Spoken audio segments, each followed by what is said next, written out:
The Ink and Paint Club podcast is intended for mature audiences. I know we're usually talking about kids' cartoons and stuff, but there's going to be naughty language. Anyway, listener discretion is advised.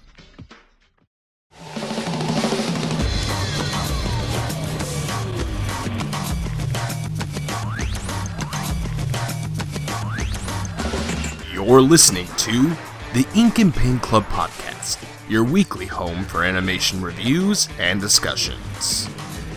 Hello everybody, welcome to the Ink and Paint Club podcast.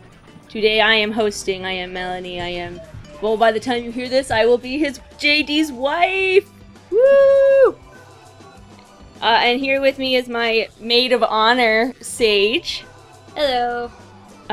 So today we are going to be talking about Ghibli movies, not just Hayao Miyazaki. I know sometimes people think that Ghibli and Hayao Miyazaki are exactly the same thing, so every Ghibli movie that comes out is a Miyazaki film, but that's not true. So we're going to go down the list of mostly the Ghibli movies that we've seen and like. We'll try to talk about most of them, so we'll just get right into it. So I guess first off, Sage, do you want to talk about your background with Studio Ghibli films and why you like them? Sure.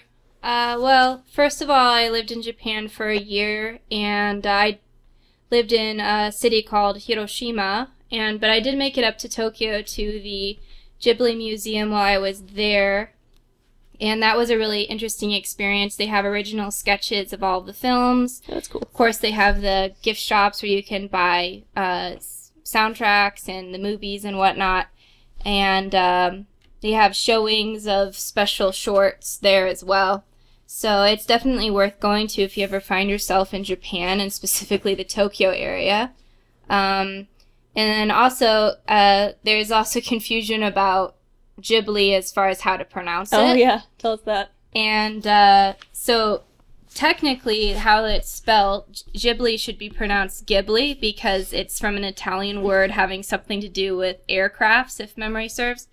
But because the Japanese sometimes, with no offense meant, have trouble with a Western alphabet, and so they thought it was pronounced as Ghibli, and that name got coined and stuck, and so now it's technically pronounced Ghibli. If you were to talk to a Japanese person about these films, they would pronounce it like that instead of Ghibli. It's Ghibli. Mm-hmm. Yeah, I always thought it was Ghibli, but technically that's how it should be pronounced, but yeah. So, but, like, you've always really liked the Ghibli movies even before you went to Japan. Yes, that's true. I think that, well, probably most people in the U.S. around our age grew up with, like, Kiki's Delivery Service. Yeah, that was, I think, probably my first. And then My Neighbor Totoro, and then as we got older and more into, like, both of us went through a little anime manga phase. A little bit. In high school, and that was when Spirited Away came out, which was a big deal. I remember it made it across the U.S. pretty thoroughly. Mm-hmm. And definitely one of my favorites of the Ghiblis today. So we'll be talking about that. So, yeah. So, same, I didn't really know Studio Ghibli as a thing until, I think probably after Spirited Away came out. I think Kiki was my first one, because that was, like, the first one that they, like, Disney took over and recorded, and Kirsten Dunst was Kiki, and it was, like, this, you know, this cute little thing. So I think that was, like, and then they started coming out with, from the same creators as Kiki's Delivery Service. Right. And, yeah, so, but, okay, so we'll go down the list. So the first one on the list is Nausicaa Valley of the Wind. I was a little confused about this one, but according to Wikipedia, it says Nausicaa was the very first one. Came out in 1984. 1984, and it was so successful that they then crafted Studio Ghibli. So Nausicaa was the first one. So I will let you just talk. What is Nausicaa about? Well, Nausicaa is, in my interpretation about it, and also what I know about it was directed. This one was directed by Hayao Miyazaki, by the way. And he obviously is a very pro-nature, pro-green, and a feminist. So this movie also kind of encompasses all of those things. And so it's kind of the battle between industrialization and nature was, I think, the moral of the story, because you've got the bug kind of things in the forest, and they attack when the monstrous fire thing made of metal comes out. So that was kind of my interpretation of it. I have a love-hate relationship with Ghibli, because sometimes there are movies I love, adore watching, and then other movies I just cannot stand to watch because I think they're so effing boring. They can be very slow. So I did not like Nausicaa. And maybe I just need to rewatch it because I watched it years ago. But I thought it was so boring. Oh my god. But, I mean, the visuals were cool as always. Especially given it was made in 1984. Yeah, the visuals are really good. I personally really like it, but I've watched it a couple times in my adult life. Yeah. And I think I've appreciated it more over the years. Yeah, I might just need to rewatch it. Like, I know the cat thing was cute. And then in the end, doesn't she end up being, like, this deity or something? No, she just becomes, like... Well, what am I thinking? There's something supernatural about it. Yeah. Because she controls the bugs. Yeah, I remember that she was, like, super fancy. Yeah, she, like, her dress turned a different color, and everybody was like, oh! Oh, yeah, right, exactly. Yeah. So, alright, cool, so that's Nausicaa. Thumbs up for Nausicaa? Thumbs up. Good, the next one would probably be, is Castle in the Sky? Castle in the Sky. Castle in the Sky is, to me, I think in America, Castle in the Sky was more famous than Nausicaa. It's kind of got like this cult I think thing. so. It came out in 1986, also directed by Hayao Miyazaki. Yeah, and so that one's got like that really famous robot in it. In the castle, like the title is in the sky. But I know that like that robot there's a lot of action figures and like monuments with this robot thing. And... Yeah, well, at the Ghibli museum, they have a big statue of that guy out in the garden. And I think Castle in the Sky to me was my first exposure to the whole magical girl thing. Because the main chick has, like, this magical crystal or something. Yeah, and she kind of floats around. She doesn't really have any special powers. Yeah, but she's like this... mysterious princess thing. And I know that in the English dub version, the girl was dubbed by Anna Paquin. Anna Paquin. Who was in True Blood. And wow. Nowadays, and then she was pretty young. But... And then Shia LaBeouf. Was the guy. The LaBeouf. So that must have been a long time. That was dubbed. That was a while. It probably came to the U.S. The 86 is the Japan date, so it probably came to the U.S. in the early 90s. Yeah. So they were probably both in their tweens. Tweens? Yeah, like between 13 and 15, I think. Again, these movies I don't have too much memory on because they were old. I was really young when these were introduced. So I feel about kind of quote-unquote reviewing them. I don't really remember too much about them. I remember the bad guy in that movie. What I like about Ghibli movies is there's never really a quote-unquote bad guy, you know? Because in the end, don't the villains end up kind of helping them? Usually. Yeah. I suppose... the villain in this movie was like this lady, she wanted the crystal. Well, honestly, Castle in the Sky, I think, has one of the most pure evil characters, because I've forgotten his name, but in the end, there's that bad guy with blonde hair and glasses who tries to kill them. He has a gun. Oh shit, I forgot about that. Yeah, he wanted the crystal for himself. himself. I only remember the pirate chick. The pirate chick she did end up being good. Yeah, and she helped the main character. So I think that's interesting. There's a lot of that in Ghibli no one movies. is two-dimensional. Yeah. They kind of start off as, like, bad guys, but then they kind of, you get to know their characters. Anyway, so we can get into more. Okay, so Totoro is a movie I know about. Yes, and that came out in 1988. Along with Castle in the Sky, but it was directed by... Who directed that one? Hayao Miyazaki directed My Neighbor Totoro. We skipped... And... Yeah. My Grave of the Fireflies came out the exact same year as My Neighbor Totoro, and that was directed by Isao Takahata. And that's his partner, right? Yes. So they both founded Ghibli together. Ghibli. So let's talk about Grave of the Fireflies. That's a really great movie. I just watched this movie recently because, you know, sometimes you just want to feel bad about yourself. Yeah, that'll do it. So Grave of the Fireflies is a great movie about Japan's perspective during World War II. And a lot of times people don't want to hear about the perspectives from our enemy countries, you know, like, oh, Japan's evil, they bombed Pearl Harbor. But this was just talking about regular citizens, had nothing to do with any of the wars, the bombings, just a regular brother and sister, and how the war affected them personally. Yes, and it takes place in Tokyo, and Tokyo got the worst of the firebombs by the firebombs, US. yeah. And it killed way more people than both of the atomic bombs put together. Oh shit, I didn't know that. Yeah. Yeah, that's sad. So it was really awful time, I'm sure, to live through. So, yeah, but Grave of the Firefly, it's a depressing movie if you haven't seen it, but it's definitely worth watching at least once in your life because it's gorgeous and also has a really good message. It's very real. Yes. I love it. I think, you know, it's gruesome in story, but not in imagery, I think. Like, they don't show, like, too much violence or gore or blood. They kind of show, like, corpses.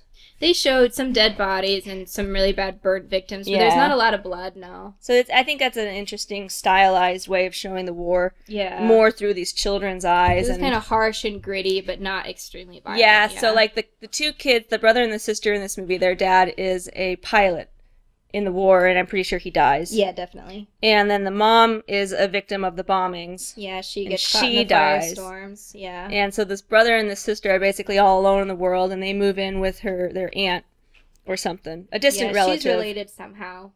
And it starts out fine, the aunt's really nice to them, and then just all of a sudden, through hunger or tire or something, she just kind of becomes a nasty lady.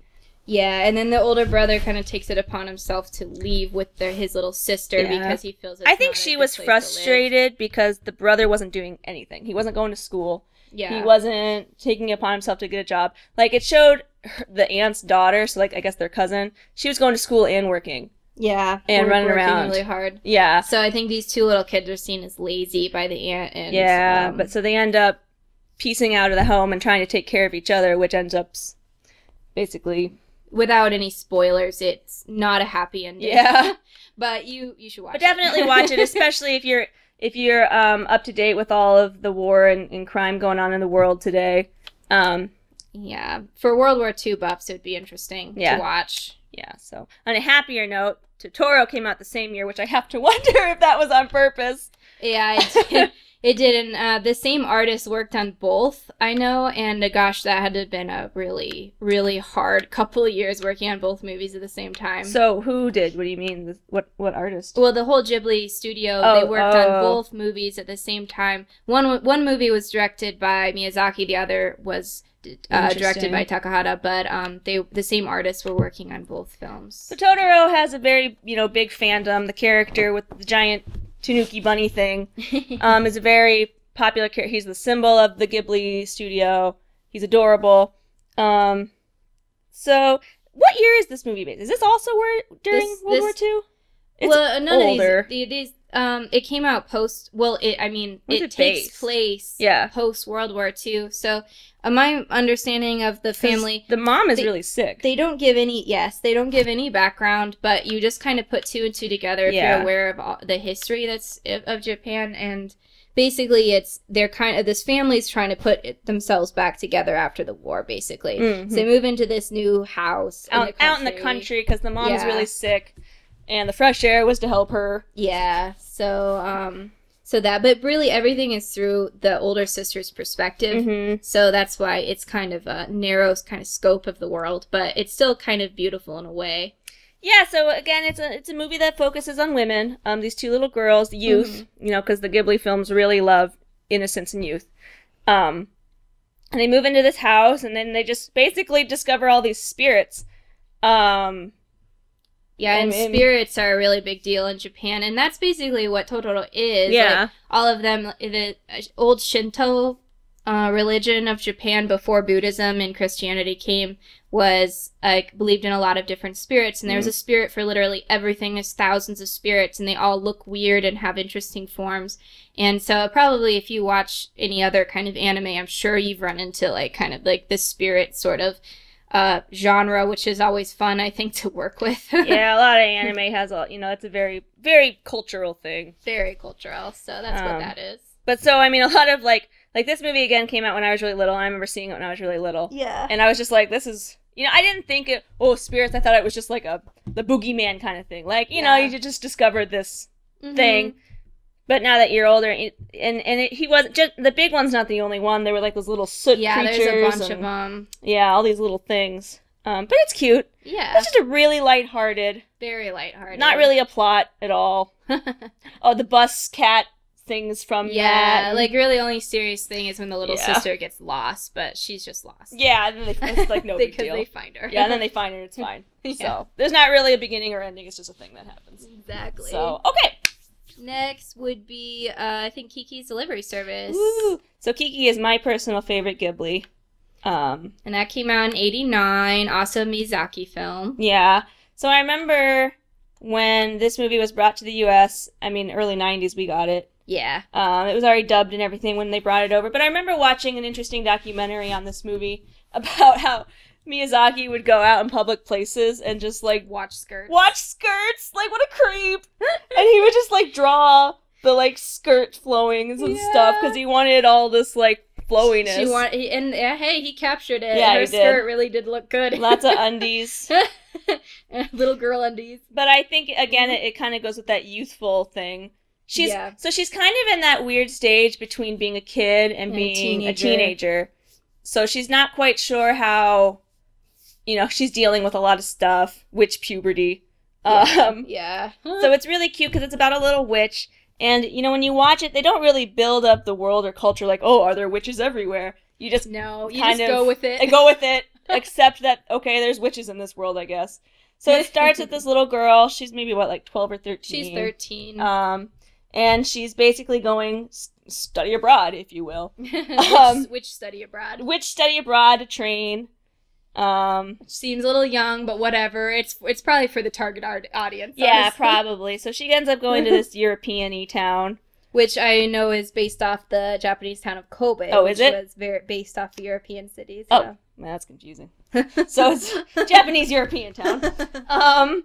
And so she just makes her way to this town. She's just trying to figure herself out in this world. And by dumb luck and amazing kind people, she's allowed to stay with these people in their home. Yeah, their bakery. Bake with them and just, goddamn, what luck. Jesus. And it's really cute. And you kind of go with her. She's dealing with things where, like, she sees these girls in really nice clothes and she's self-conscious. She just has her black dress. She gets kind of bummed out, and at one point she forgets how to fly her broom. Yeah, she gets so down. Which, honestly, Kiki's has a really good moral, I think, because it's about creativity, it's about coming of age, and absolutely, finding yourself. Which, I mean, being comfortable with yourself. Yeah, and being comfortable with stuff. You could argue is a kind of a cliche argument, but I think that they do it in a really unique way. I mean, it was the first be a witch and live in a bakery. Yeah, exactly. It's just a fun movie. It was really cute, and then this is the little guy in that movie that likes her, but with the glasses. But she doesn't know because it kind of seems like he's only interested in her because she's a witch, and then she gets a little confused. She gets kind of. But there was this one part where I just remember that really resonated with me. There's this artist in that movie? Yeah, who lives in the woods with the crows. Yeah, but Kiki one time was talking to her about how, like, she was like, I always loved to fly. I just used to be able to do it without thinking about it. And now, paint. Yeah. Well, Kiki was telling her how and then the artist shared the story how, like, I couldn't paint for a long time. Because she just copied things for the longest time. Yeah, so she couldn't find her inspiration. That really, because we're both artists. Yeah. And that really resonated with me, because there are some times I'll go through, like, months where I just cannot produce any artwork. Yeah, creative juices are just not flowing. Yeah, so I thought that was really interesting. So yeah, that was always a thing that stuck with me too. Yeah, since I was a kid watching this movie. And this movie also had a really funny animal sidekick character. Oh, yeah, that was really great. The little black cat Gigi.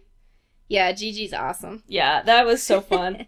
That was very super sarcastic. Yeah. Gigi. So again, not really a movie that's about anything really. No, like, plot, beginning, or it's just kind of things that happen. Just about how she survives on this, like, yeah, but for some reason, this movie does not bore me like other ones kind of bore me. Like, yeah. Maybe it's because of, like, the fantastical elements. Yeah, just there's enough going on. Yeah, it's very charming, I think. Yeah, for sure. And the little girl has a personality. Yeah, absolutely. Kiki. So, yeah. All right, what's Spirited Away is next. Woohoo!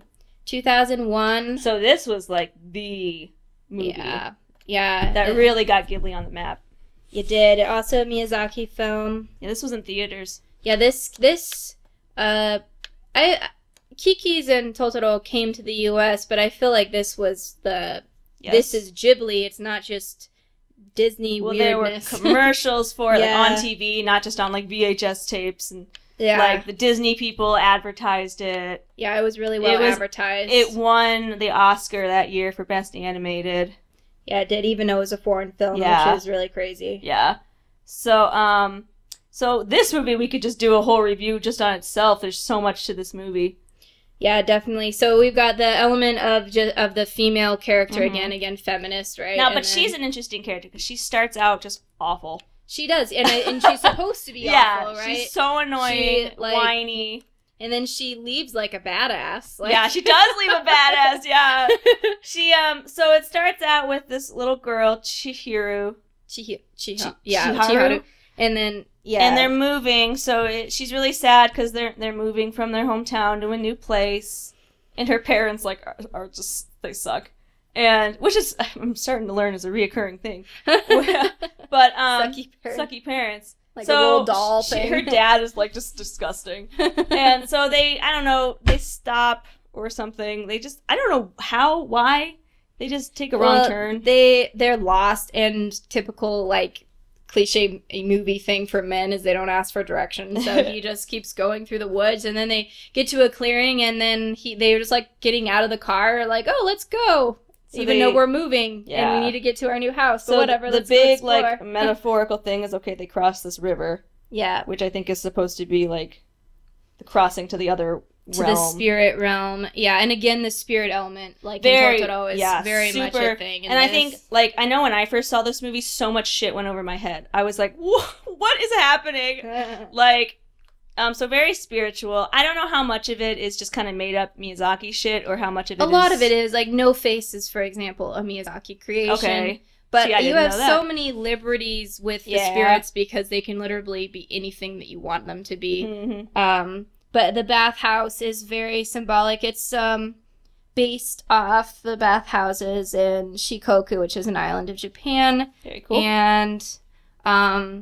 also, but I mean, it's a posh bathhouse. So maybe to some people who listen who don't really know too much about a bathhouse, explain that. Like what a bathhouse is? Yeah, what is a bathhouse? Sure. Well, Japan really likes the bath. And so we'll take it from the kind of micro level. So in people's houses, their baths are different than ours. For example, there's kind of a shower or a spigot with a bucket outside of the bath where you bathe yourself like with the soap and shampoo and stuff outside, and you rinse yourself completely off, and the bathtub is for relaxing. You go in there when you're completely clean. Yeah, you're already bathed. You're already bathed by the time you get into the bathtub. So that's just for relaxation, and often families will share the same bath water. Thus, the importance of being completely clean when you get into it. Mm-hmm. And then as far as public bathhouses, so there's bathhouses, and then there's onsen, which is like hot springs, and which they make it so you get in, and usually the sexes are separated, not always, but usually. And I think they have like family bathhouses. If you have enough money, that kind of gets to be expensive for like public bathhouses where you have your own private kind of area. It's mostly, you just get used to seeing a lot of naked bodies of the same sex. Excellent. And you do the same thing where you wash yourself off before you get into the bath, and it's just like a big hot tub basically. And they come in all sorts of different like styles. Some of them have fountains in the middle. Some of them are just, like a big bath. Just depends. Some of them are wood. But I got into it when I was there. I thought they were really fun just to go to and like see all the different baths. And you just get used to like the nakedness of everything. Yeah, that's very different from American culture. Here we're just like, oh, nudity. Exactly. Like, oh God. Exactly. So, but anyway, in Spirited Away, so they end up crossing into the spirit realm and getting trapped there. Yes. And it's complicated. There's this dude character, what's his name? Kohaku? Yeah. And he helps her out, and you're just like, why is this dude helping her for some random ass reason? But there's a reason. There's a reason, and she ends up working at the bathhouse. And there's so many things that are really vague that they don't go over too much, like, the witch lady takes your name. Yubaba. Well, then you that's forget who you kind of are. a symbol of, I think, slavery. Like, because in most slave culture, they take away their boss takes I away your see. name, and so you're a slave. I think that's all that was. But then she was losing her memory, like she couldn't remember shit. And then he gave her back her name, and she was like, "Oh yeah, I'm so and so." Hachihiro. So I think that Yeah. was a way that she controlled For sure. the workers. Yeah. But the chick who plays Chiharu is the same chick who voices Lilo in Lilo and Stitch. Disney, yeah. And then I know the guy who is Kohaku is a pretty famous voice actor too. Yeah, I forgot. Jason Marsden. What else has he been in? He's Max from a Goofy movie. Oh, really? Yeah, he does a lot. He's a lot of stuff. Good voice actor stuff. But that's his main. That's hilarious. Anyway, so her parents get turned into pigs, so she has to figure out. So this is actually had a plot. She had to figure out how to get her parents back. And just survive this crazy spirit world. There's a lot of shit that goes on, and lots of spirit. I mean, it's freaking gorgeous to watch. It is gorgeous. Holy crap. Just the colors and the movement. Yeah, any animation lover, any Japanese lover should totally check this movie out. Yeah, for sure. Must watch. This is a really famous Ghibli, I think, film. Oh, for sure. I'd say it's the most famous. Yeah, internationally definitely, and even in Japan, I think it's one of the top. Is it? Yeah, for sure. You know what? We skipped an important one. Oh, what'd we skip? We're trying to go kind of in chronological order. Okay. But we skipped Princess Mononoke, which came out. That is important. Yeah, that's kind of what I want to talk about. Yeah, let's talk about that. That's another one with a lot of spirit. Yeah, this one came out in 1997, and also Hayao Miyazaki, Spirit World. Super strong badass female, girl. Yeah. But she's not really the main character. No, the guy is, and he's not a. You he's actually a good hardly character see her, too. I think. Yeah, she comes in towards halfway point. Yeah. She's consistently there, but he's definitely the main character. Now, the word Mononoke, 'cause that's nobody's name. It means spirit world. Yeah. So I was confused when I saw that, because I was like, who's Mononoke? I assumed it was the girl. Assuming it was a name, but that's not anyone's name. No. So this is also, like Nausicaa, is another industrialization versus nature kind of moral, right? And so it's basically spirit world versus man's It's actually a really complicated movie, because it shows how the humans are really struggling to survive with the spirits and the nature. Yeah. While they're trying to mine and and then it's make iron ore, and people are dying, and it's also even though it's very fantastical, it's also got historical elements, because it's the end of samurai and the clothes and the I think takes place in the mid 19th century. Yeah, so that's really neat. I like it when Japanese movies show historical aspects, because there's so much culture and history to Japan. Yeah. So it's cool when they show that off. For sure. Yeah, Princess Mononoke, honestly, between Spirited Away and Mononoke are my two favorites. Yeah. I kind of go back and forth, because both of them I just really, really enjoy both of them. Just the world that they create, as well as the animation and the characters, I think. It's really cool. When I first saw together. Mononoke, I think in 7th grade, it scared the shit out of me. It's dark. And then I didn't like it. Then I rewatched it in college, and I was like, shit, this is a cool movie. Now I'm adult enough to yeah, handle this. exactly. So it was really cool. So it is freaky, because it starts out with this terrifying worm monster. Yeah, on a big boar. Yeah, it's horrifying. He's screaming and dying. I'd say this is probably the goriest. Yeah, there's a fair amount of blood film. in this film. This is probably the most violent. I think it's rated R, isn't it? No. Oh, is it only PG-13? No, it's PG-13. Oh, well, it's fucking scary. But it is really disturbing. I mean, I guess there's just not enough blood, and there's no nudity, so... There's a part where the dude shoots some guy's arms off. Yeah, there is. Straight up. And the part where the women in the, who work in the iron ore, where they've got these, their boobies out. Their boobs are almost out. Yeah. Their boobies. So this kid gets cursed by these demons, because the demons are so enraged with the humans polluting the earth. Yeah, and cutting down their trees. That they get so enraged they basically turn into evil spirits. Yeah. So this kid gets infected by one of the spirits, and he's like, how do I remove this curse? So he goes on a journey. he's basically banished from his homeland. Yeah, Like, which is he sad can't because wasn't come he? He back. was the prince. Yeah, he was. Something He high was up like higher. that. Yeah, so he has to peace out, and I don't know. He's just kind of roaming around. He comes across this place and sees the wolf chick. Yes, She was a baby raised by the wolf spirit. He basically finds the source of where the thing that attacked Yeah. him came from and why it was so mad. Yeah. And he ends up getting, there was like a purifying spring, and Yeah, well, they find the deer spirit, who's basically the spirit of all life Yeah. in this film, right? And so that that was interesting. will cure That him. that thing scared me too because its eyes were like really freaky. But so that's Mononoke is awesome. Yeah, that's a must as well. Yeah, for sure. And then Spirited Away. And then with Spirited Away, which we did. And then probably Howl's Moving Castle. Is Howl come next? Hmm? Is Howl next? I didn't realize that came out. Yeah, it came out in 2004. Man, for some reason I feel like that came out later. No, we were Maybe 13 I just didn't. when Maybe I it just came didn't out. see it till later. Maybe not. This is also Hayao Miyazaki. We're doing a lot of his. So this is based off a book, yes, an Howl's- English book. Howl's Moving Castle. So I don't know why he liked that book so much. Who knows? But I mean, this is very loosely based off of. Very loosely. I never read it, but I've heard it's just very loose. Very loose. Basically, same characters, and that's about it. Yeah, this movie's gorgeous. Mhm. Just the stuff they're doing with traditional art and animation for this movie. Oh my god. Like the castle's movements, all the clutter in the background. Oh my so god. much detail. Yeah, like there's that scene where they go into Howl's bedroom. Holy crap. It'd take forever. Holy moly. It's crazy. But so it kind of starts off with this cute little homely girl. Who's living kind of a boring life. Yeah, and through a series of events, she gets cursed and is an old lady. Because she's cursed to, like, see herself the way she sees herself? To look like the way she sees herself or something? Yeah, well, I think she has an encounter with Howl as Like a her witch or young something? self. Yeah. And the witch is jealous because everybody's in love with Howl. And so she, curses her to basically look the same way she behaves and acts, which is like an old lady.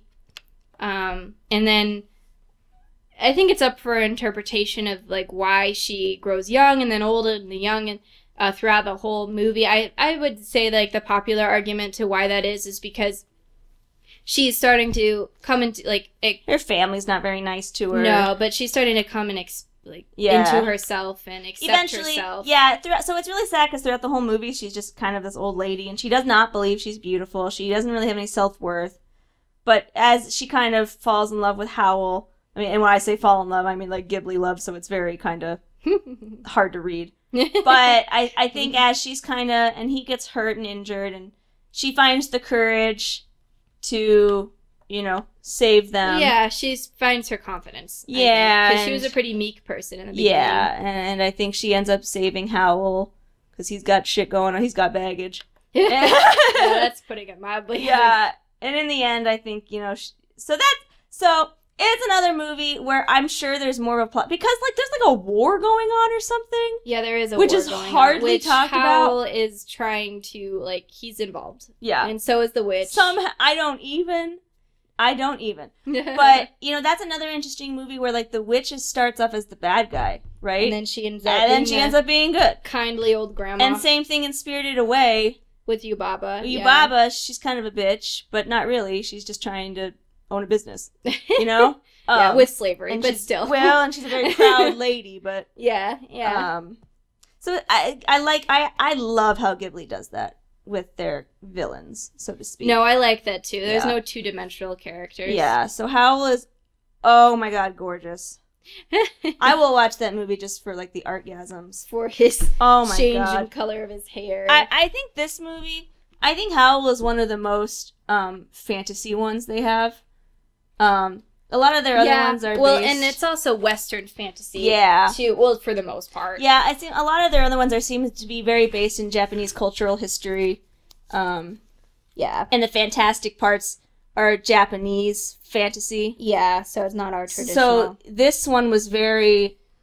to me, it stands out from, I think, the rest of the Ghibli films. No, I'd agree that, yeah. Yeah, in that sense. Sure. So, but you and your boyfriend cosplayed. We did. That was so cute. Yeah, I guess he has blonde hair, and he grew it out fairly long. She has a very, very tall boyfriend. Yeah, he's really tall. Yeah. He's 6'6". With oh my gosh, that was cute. So they cosplayed. Yeah, and I have brown hair, and so I had Sophie. Yeah, I was pretty long at the time, so Yeah. I put it in a braid, and yeah. I will it worked. say, I really liked the dub of this movie. Yeah, yeah. I thought they did a pretty good job. Disney, when the Miyazaki films do a pretty good job when they dub. Yeah, well, Disney has them over in the U.S., and so I think they hire like really talented voice actors to do them. And they put effort into it, and so they want to do a good job. Well, you know, it's funny. John Lasseter, the CEO of Pixar, is like best friends with Miyazaki.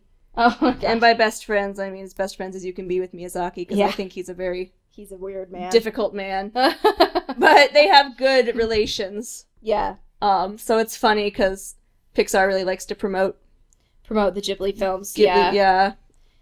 Well, they say that like Studio Ghibli's like the Disney of Japan. Well, in a way it is, because they're the most Very consistent. well-known animation studio. They Disney consistently is here. produce things, yeah. Yeah. And they have a very stylistic way that they draw people. Mm-hmm. That are like inherently Ghibli. Yeah. They're very simple, but you can tell when you see it. It's almost like they never escaped like the 80s. That art style is very... it's still very much there. Yeah, but... Well, you know, screw the going in chronological order. Okay, all right. Because we keep skipping things. What did we skip? Whisper of the Heart. Okay, so... Came out in 1995, and this one, it was directed by Yoshifumo Kondo. Okay, who's that? Which is not the two... yeah, who is that? He's not the two... the two main guys. He is, has worked for Ghibli... I'm reading it off Wikipedia right now. Forgive me. That's all good. It's all good. Because I don't know who he is. Yeah, I've never heard of that dude. I'm trying to see how he's like related to all this. He just says that Maybe he's just one of the founders. Working for Ghibli for forever and a day. So earned his right to a movie, and he passed away. So this movie I thought was boring as fuck. And maybe I just need to watch it again because I've only seen it like once. But it's like 3 hours long. It's not that long. Oh my god. And it's just about this little girl who wants to be a writer, but she's only like 13. She's 15. She's got a ways to go. She's 15. Well, what I liked about... I personally like this movie. Yes, it is slow. I will admit to that for sure. Yeah. But it... what I liked it was that Japan is still very strict about how one goes through school. And you take tests, and you get into a good high school, and then you take tests again, and you get into a good college. And so she is at the age where she's going through all that, and there's a lot of pressure from your school, your peers, your family, everything, because in order to get a good career and have a good future, right, then you have to get into a good high school, and then thus get into a good college. But she kind of goes against the grain, and she just wants to be a writer. Yeah. Which I appreciate, and how, like, this film sort of encourages that. And her parents are kind of upset about it, but they let her. They're like, okay, well, if you feel this strongly about it, then you should write. And so she does, and she works so hard. She's at the library every day. And, she like wears herself out. She just wears herself out writing, and there's a little romance in there that's kind of cute. Yeah, that's probably my favorite part of the movie. Is at the very end, he like gives her a big old hug. He's like, "I love you." And his name's Seiji, which Is is funny because that's my Japanese name. Yeah, so that is funny. It's very masculine, but that's okay. But yeah, no, that's really all I have to say about this movie. The animation, of course, is gorgeous, but there's nothing super fantastical about it. So, yeah. Like fantasy-wise, so they don't show off in that way. But yeah, it's very slice of life, very just modern day. Yeah. And she sings a John Denver song. I don't know why. John Denver. She just like rewrites the lyrics to this John Denver song. Yeah, maybe it was Country Road. Popular then in Japan. I don't know, but it was I still remember the lyrics. The film opens up to the English version of the John Denver weird, song, like, which is Country Road. Yeah, Country Road. Take me home to a place I belong. West Virginia, and Japan's probably like, where's West Virginia? It's just like a guy on a bike, in Tokyo. Yeah. So it's like doesn't really match. But then the characters in the film like make up. So like, make up a Sweet Home Tokyo kind of. Seiji, the boy romance. He makes violins, which is the most random. And hobby. then he goes to Italy to be an apprentice. Yeah, yeah, so I don't even. So she's like, he's working so hard towards his dream, I have to too. And she like pours her heart and soul into writing, and this old man reads it. He's like, it's all right. Just so you know, you're 15, right? And Chill. You need to keep working hard. You got this, girl. So it's another movie, just not really about anything. So and well, I thought that Whisper of the Heart would be a good segue to The Cat Returns. Yes, because there's a little Easter egg. For those of you who have seen Whisper of the Heart, there's a cat statue in the old man's antique shop, which is the main character, or one of the main characters in The Cat Returns that came out in 2002. Fucking love this movie. And this one is like we talked about House Moving Castle standing out. This one does too. And this one was actually directed by Hiroyuki Morita, sorry. Okay. And he is, I think, is this... I'm trying to see how some he's dude related. I don't know. But anyway. So this movie, I originally watched it, and this is why, one of the many reasons I love it. I know why you I know, it. because, so, the guy who does the English cast of The Cat is the man who played Wesley in A Princess Bride. Yeah. And Princess Bride is my all-time favorite movie. It is. Oh my god. His name is Carrie Yules, and I love him. So he's the cat in that. And Anne Hathaway does And Anne Hathaway's the main girl. There's a lot of voices in that. Yeah, there is. But I never knew I could be so attracted to a cat. I know, there's weird feelings. He's like in a suit and cane and shit. And then there's like a scene where they're like dancing in a masquerade ball. I'm like, God, this cat is charming. It's like a weird thing. This movie's so fucking cute. It's like this girl, she's in high school. She's really kind of awkward and quirky. Has a crush on a guy, but he doesn't know who she is. Typical. Blah, blah, blah. She ends up saving a cat from getting hit by a car. And this cat ends up being... A prince from the land of cats. From the land of cats. Now, I know that sounds stupid out loud, but you just gotta watch this movie because it's fantastic. And then all this crazy cat shit just ensues. She gets kidnapped by the cats. To the land of cats. Because they're like, you gotta marry the prince now, and she starts to turn into a cat. Yeah, she literally. And so, so the mystical cat in the top hat comes to save her, and it's just awesome. The Baron. Yeah. Is his name. So good. And there's a lot of other fun characters. There's like a really big fat cat named Muto. And he's really fat, and his personality is fat. And also his voice in English is Peter Boyle, who is from Everybody Loves Raymond. He's the father in Everybody Loves Raymond. Yeah, he passed away recently. He didn't he? pass away recently. And there's a crow. Yeah, the crow. And who's also like a statue. Yes. I think. And I don't know how she comes across... Why? I don't remember. I had to watch it, but somehow she finds the Baron for help and goes to him. And anyway, it's fantastic. And I love the theme song. It's like on my iPod. It's so catchy. It's a good one. It's a good one. So good. So, Kiki, I guess, is my favorite Miyazaki movie, but Cat Returns is probably like my all-time favorite Ghibli movie. Just in general. I love it, yeah. I have it. We should watch it later.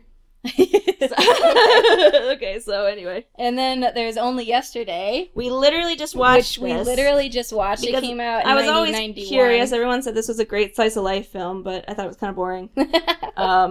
Yeah. Man, I don't know.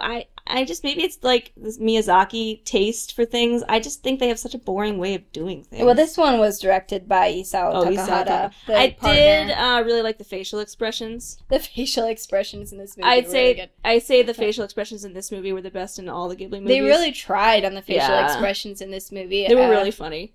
Yeah, it's just, Only Yesterday is an extremely...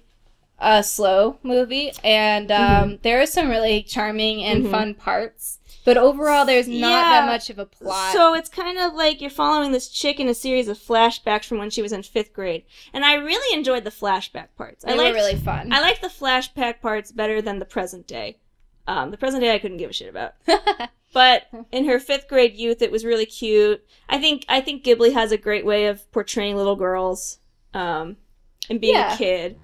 Yeah, just the little things that were so important to you when you were 10. Yeah. And, like, you haven't thought about since you were 10. It's really cute. Just stupid shit like what boys think and Uh-huh. girls hanging out with only the girls. And I thought it was really interesting. They spend like a whole lot of time about periods, talking about the female menstruation. And Yeah, which was really interesting. which was super interesting. And now you have to sit out for gym.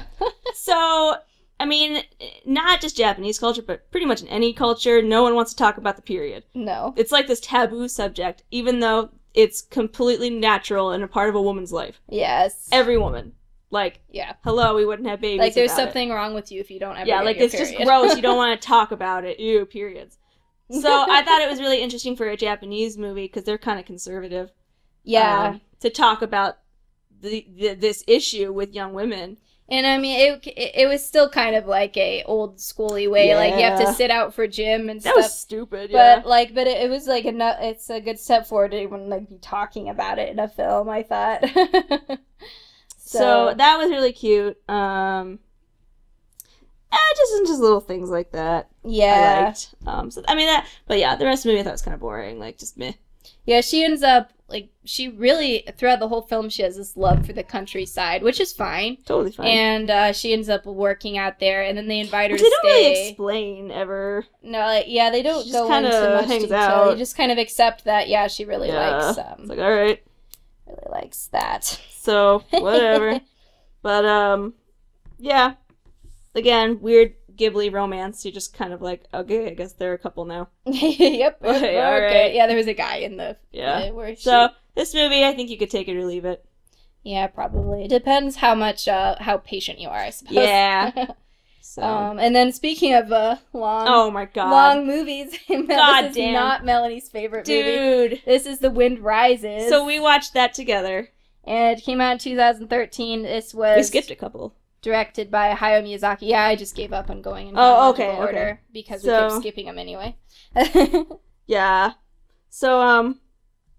So The Wind Rises was one of, well, I think it was Miyazaki, his last one before he retired. But he didn't end up retiring. But he didn't end up, so he keeps coming and going. It was supposed to be his last one. They before he retired. advertised it as his very last masterpiece. How was supposed to be? Blah, blah, blah. Anyway, so The Wind Rises is based in World War II, or maybe Yeah, a no, little it was before. World War II. Okay.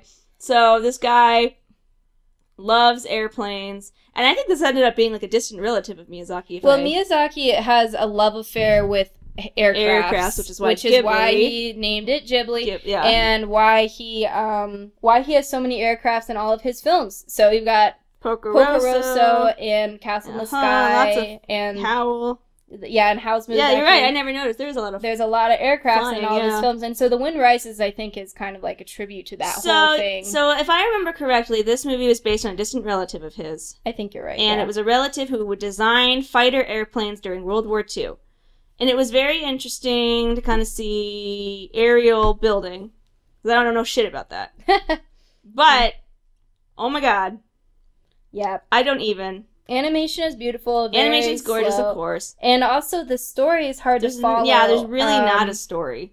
Like, even with Only Yesterday, you could at least follow, Yeah, like, kinda what's what's happening, happening. yeah. And This was like, it okay, skipped around in time. this it was like he skipped around. fell in love, but he was more in love with his job, and so then he had a wife, but she was really sick. Yeah, she had tuberculosis, And which was she a really ended up big dying. problem at the time. Yeah, and it was sad because he spent all his time working on his airplanes.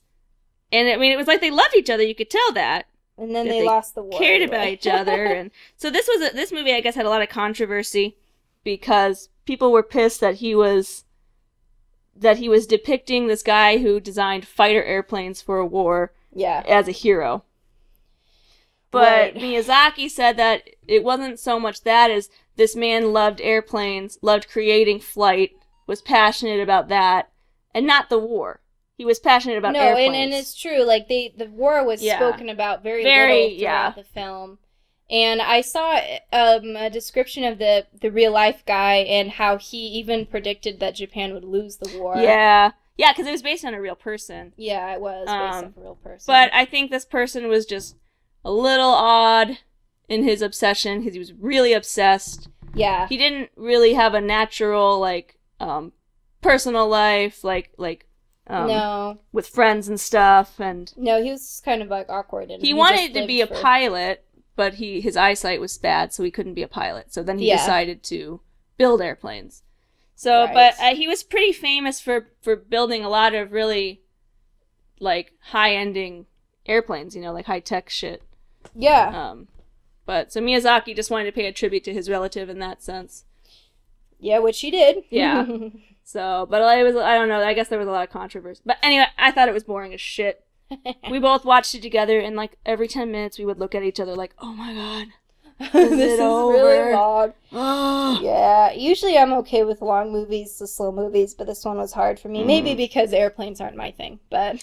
Yeah, I guess not. But, yeah, to me it just seemed like, okay, Miyazaki, I think it's time to retire.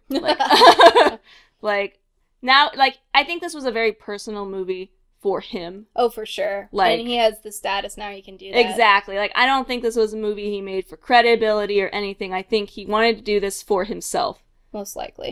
Which is fine, hey man, but Yeah, oh my got the god. juice. Yeah, and they advertise it as like this cute romantic thing, because like on the cover it's like him and the girl like kissing, and that's not it at all. Like, no, it's not romantic, it's actually really tragic. Yeah. He ignores her and she yeah, dies. legit, like she dies, and like he knows she's on the brink of death. And he doesn't go to her. Yeah. It's sad. It's very sad. So, but she's like totally accepting of that. Like she's accepted that she's the second love. Which I think is really sad. And, like, they couldn't have kids because she was so sick. Yep. So, yay! Yay! Well, do you want to talk about The Tale of Princess Kaguya? Yeah, that's a good one. So. Well, let's talk about Ponyo. Talk about Ponyo? Because we skipped that. Okay. Ponyo, I don't know when that came out. Ponyo came out in 2008. Oh, wow. Geez. So, Ponyo, everyone says it's Miyazaki's version of The Little Mermaid. And it is directed by Hayao Miyazaki. Yeah. So, this movie I had so much hope for. But it, to me, was so all over the place. Oh, it didn't have a plot. Really. Oh, it was so everywhere. Like, and again, this is why I don't really like Miyazaki films. Because to me, I just think they're not about anything. They go all over the place. Not Ghibli, Miyazaki specifically. Because, and as I stated before, Miyazaki does not plan out stories. He does not write it. He does not have a team of writers. He comes up with the characters. He'll sit down and start storyboarding. And he has stated that he just goes where the storyboards take him. And that's the story.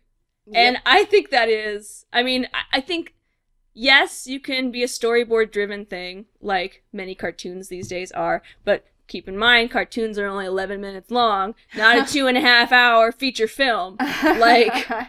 And you were saying how he does like 70% of the boards. He does. He's very... I've heard he's a tyrant to work for. Yeah. And as talented as he is, he's not a fun person to work with. I can't imagine. Very much a control freak, I think. So I'm sure he has very talented artists working with him. Very talented be, storytellers. I'm sure that would have had fantastic ideas. And he probably just is like, nope. This is my baby. My babe. So I think it's tragic because his stories are all over the fucking place. Now, that's just my opinion. Some come out better than others. Yeah. But like I like Spirited Away and Howl I really like. Yes. But holy shit, his recent movies, I'm just dying when I watch them. So Ponyo is this little fish girl.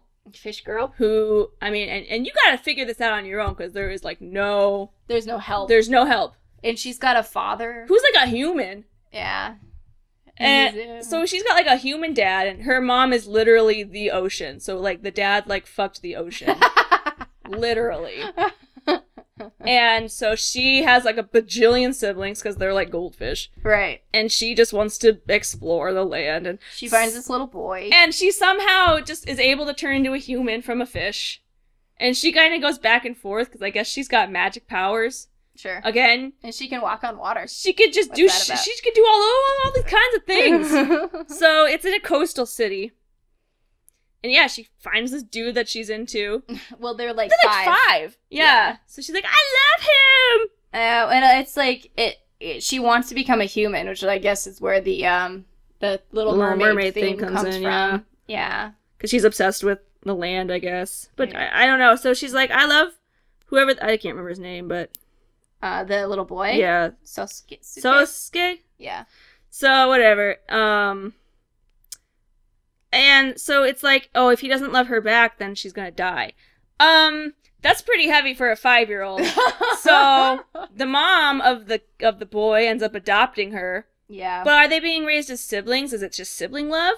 Or is it gonna turn into, like, I wanna fuck you love? I hope it's sibling love. Because that was that's so creepy. weird to me. Yeah. Like, I don't know. Yeah, I'm just that the movie. judgment is real. Yeah, and then so the ocean mom comes up and starts talking to the real mom, and she's like, hey, bitch, you gotta adopt my daughter, or else she's gonna die. And the mom's like, okay, I guess I have a daughter now. Like, I forgot about that. yeah, like, what? And, like, you kind of see her dad as, like, the bad guy, because he keeps trying to get her back to the ocean, because if he doesn't, she's gonna die. But then again, is he really the bad guy? Because Yeah. she's gonna die. Yeah. So, Ponyo's obsessed with ham. She likes to eat ham. Yeah, ham and the ramen. At some point, the whole world gets flooded. Oh, yeah. I don't know. I don't know. I don't know why. Gorgeous movie. Of the course. water physics are fucking gorgeous. They did a really good job with The that. food looks amazing. The animated food. We could always say that about Ghibli. Food always looks. It always looks so really good. good. Yeah, for sure. So art wise, hell yeah, this movie is like awesome. Story wise, oh, kill me. So I'm not in a rush to watch it again, but No. that's just me. It's okay. And some people like love that movie. Some people are like, it's so cute. I'm like, okay, if you like torture, then great. I think they just like watching the little girl run around. Yeah, probably. She like yells, Yeah. that's gay! I'm just like, shut up! God! No sympathy. No sympathy. Oh, I'm a horrible person. No, you're not. It's fine. So, It's anyway, Ponyo is Well, not high on my we list. have, out of the movies that we've seen, we have The Secret World of Ariete, where you haven't seen I that, haven't seen that one. but I have. I need to see that one. And then when Marnie was there. That was a pretty recent which I one. have not seen, but you have. Yeah. And same with the Tales of Princess Kaguya, which you have seen. Of the Tales of Earthsea. Tales of Earthsea was directed by Miyazaki's son, which was Tales a mistake. Came out in 2006. Well, yeah, Goro Miyazaki, exactly. So The boring. So goddamn boring. I don't know, is that based off a book too? son. I think it is. Probably. Yeah. This one I'm having a hard time. It's been 10 years since I've seen it. There's a couple Miyazaki or Ghibli films that are based off of books. Yeah, well, here, I'll read the very, very short description Okay, to do jog our memories. Yes. In the land of Earthsea, a mysterious force threatens to plunge humanity into destruction and chaos. A powerful wizard named Sparrowhawk Oh yes. seeks the source of his The world great balance, Sparrowhawk. and along the way rescues a runaway prince named Aaron. When Sparrowhawk's powers begin to weaken, he and Aaron must join forces with a former priestess and her daughter to defeat an evil foe whose quest for immortality will destroy Earthsea. Oh my god, that sounds so And bad. if memory serves, So so what I remember is the son being outrageously paranoid, right? he was, and he killed because somebody. like he kept seeing like dark shit chasing him. Yeah. That's all I remember. And it was so weird. I remember it opening up on the prince who ends up, I guess, pairing with the powerful wizard, Sparrowhawk. Sparrowhawk. And he kills somebody, because he's like a prince or something. And he kills somebody, and so then he's driven from his kingdom, and he runs into this Yeah, that's not a very happy story. girl who has a big birthmark on the side of her face, and you kind of get the sense there's like a little romance going on there, but then she dies. Straight because up. the evil guy crushes her head. Sorry, spoilers. But these are the things I remember. Dude, you know 15-year-old what? mind. You know what? This movie is just so boring. And she turns into a dragon. That if people get to that point, I would be impressed. Like, oh my god. I don't. You should watch it to see for yourself. Holy but, shit. Yeah. I put it on once because I was like, oh, a Ghibli film. And then I regretted my decisions. So, the most... I don't know if Marnie is the most recent or if Kaguya is. Marnie is. Okay, well, I saw both. Princess Kaguya is gorgeous because, like, the whole film is done, like, watercolor style. Yeah, this came out in 2014 and was directed by Isao Takahata, the partner. Oh, okay. Yeah. So, because that was when Miyazaki was Out for the supposedly count. retired for the third time. Right. But it's really pretty. It was nominated for Best Animation. It tells the story of, like, this really famous Japanese fairy tale. Yeah. Which I didn't know anything about. the moon princess. The moon princess. She's born from a bamboo shoot. Yes. And they keep getting gifts from the bamboo shoots, like gold and pretty fabrics. And so this old couple who couldn't have kids find her, and she starts out like a Thumbelina kind of thing, where she's really tiny, and they raise her to be a baby, and she grows really fast. And the old man dad keeps finding gold and fancy clothes and bamboo stalks, so he thinks it's a sign the gods are telling him to raise the baby as royalty. And so he does that, and she's fucking miserable. She hates it, because she loves just running around the countryside. She loves being a wild child. And so when the dad's like, you gotta be fancy now, and he buys a fancy house and makes her be super lame. Yeah, well, I haven't seen the movie, but I know the legend. So, like, doesn't he make her dress in super fancy clothes and just sit in a closed door all day? And then when she gets older, finds her suitors. Yeah, he gets her suitors to get married to. Yeah, and she, like, hates all of them. And she ends up being so miserable that the gods take her back in the end. In the end. So I was just like, whoa, that was a fucked up turn. So, but it's gorgeous. It's very gorgeous. Yes. And it's a fun look into Japanese fairy tales. Sure. So I would totally watch it if you guys get the chance. That's very pretty. And then when Marnie was there, was hailed as this awesome Japanese lesbian movie. Which and people were so excited. They shouldn't have. Yeah. Because that wasn't the way it was. So people were so excited. They're like, oh my God, how monumental and new for Japan to openly come out with a gay movie. That's so great that they did that.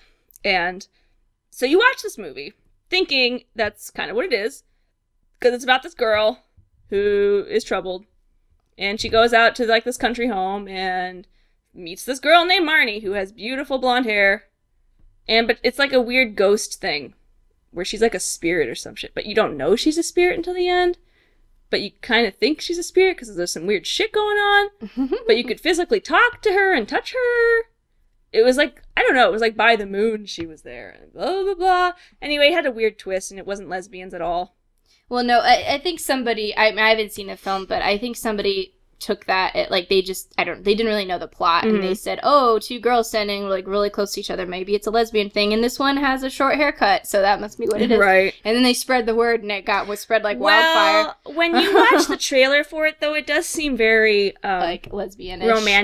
romantic-y, because I guess like there's a couple hints, and I'm no linguistics major, but they say aishiteru instead of like daisuki or something, which I guess is like a more intimate form of I love you. Well, that's also, but like a mother would say that to a kid. Okay, that makes sense. So, but yeah, there's like a part where like the girl's saying how she loves her, and like they're screaming, they're like, "You're my Marnie," and shit like that, and it seems very close, a little bit like romantic stuff going on there. But I don't want to give any spoilers in case anyone wants to watch it.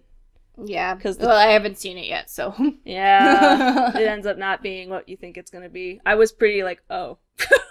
Yeah, this one was definitely the last one to come in 2015, and it was by a director I haven't seen yet. It's Hiromasa Yonebayashi. Yeah, I don't know who that is. So I don't know who that is either. It must be a new person in the Ghibli community. And then there's well, I know you haven't seen this one, but The Secret World of Arrietty. Yeah, I wanted to see that.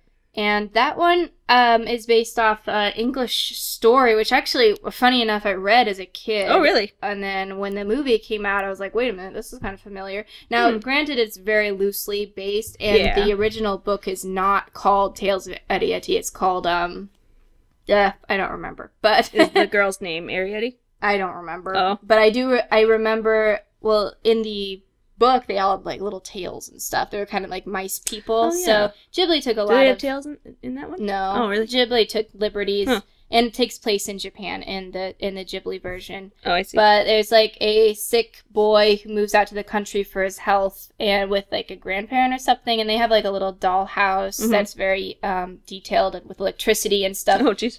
And but in the house is these little people, and they literally are just little people. They're not fairies or anything. They're just tiny people, and they like use spoons and thimbles and stuff to like cute make little their shit. Cute little shit to make their life To make them even cuter. And so it's a whole little family, and Arieti's, of course, the main character, and she's, like, more adventurous than the rest of them, and, like, she's always told to stay away from the humans and away from the animals, but she doesn't do that, and she makes friends with the little boy. And that's basically, like, the premise. But it's a very, it has more plot, as you were saying, than a lot of the other movies. So it's worth seeing. It's really cute. I really liked it. It's based on The Borrowers, which... The Borrowers, that's I it. have heard of that. Yeah. Yeah, that was a 90s movie. You're right. With the tails. Yeah, they had tails. I knew it, so I wasn't crazy. Yeah. Oh, damn. Yes. Oh, that's tripping me out, man. I remember that. See? Wow, yeah. Huh. Very interesting. And then there's one more I want to talk about, which I think you haven't seen either. My Neighbor the Yamadas. Nope, I haven't seen that. Now, this came out in 1999 and was directed by Isao Takahata. And basically, it's just like a movie of a bunch of short stories of this one family. And they're kind of a goofy family, but it's a total slice of life thing. Where the animation is very different style. Yeah, really kooky. Then I think they're just trying something different. Very different style than all of the rest of their movies. But it's a comedy, total comedy. It's like watching a sitcom, basically, of this little Japanese family. And, and it just kind of like... Yeah, total slice of life thing. So that's for a really lighthearted watch. You should watch that one. Awesome. And that covers, I think, all the ones that we've seen, or at least remember well enough. We probably skipped some because we haven't seen all of them, because there's a lot. Yeah, well, we didn't talk about Porco Rosso. Yeah, we've never seen that. But, yeah, or the Lupin the Third movie. Yeah, which is kind of, I don't know, I hesitate to call that a Ghibli movie. Technically, I think it is, but it came out so... Because Lupin was like a whole series. Lupin came, and it was before Nausicaa. It was before Ghibli was really a thing. Yeah, like Lupin the Third was like a TV series. Yeah, it was. So I get... Based off a manga. Yeah, so I get confused by that movie genre. I think Miyazaki just directed it. Maybe he directed it, but I think art. it came out before Ghibli was it was a thing. So that's why I kind of hesitate to call it. But I know a lot of people, because Miyazaki people love it, and I guess the animation's awesome, so I'd like to see it. I have seen it. Have you? It's fun. Yeah, I need to see it. It's a classic. Yeah, it really is. And like the art is not very traditional anime art style. No. Oh, it's very 80s. Yeah. Yeah, and we didn't talk about Ocean Waves or From Up on Poppy Hill. Yeah, I haven't seen that. Or Pompoko, which is a whole bunch of tanuki. But those are ones that we either haven't seen or we don't remember well enough to talk about. Yeah, I don't know, yeah. But, yes. Well, if we missed any, or, you can tell us in the comments. You can tell us what your favorite Ghibli or Miyazaki film is in the comments. Let us know what you think. If you agree with us on how boring some films are, or if we're totally idiots and you love them. It's a free world. So what would you say your favorite? You said... Spirited Away, probably Spirited Away or Princess Mononoke. Yeah, those are cool ones. Yeah. So, well, anything else? Nope, I think I said my piece. All right, cool beans. So thank you for listening to our thank you. Interesting views on Japanese animation. And we look forward to seeing you again soon. Bye! Thank you! Thank you for listening to this episode of the Ink and Paint Club podcast. Be sure to subscribe to the channel so you can catch a new episode every week. Also be sure to follow us on our Facebook and Twitter so you can keep up with the show. Links are in the description. We'll see you next week.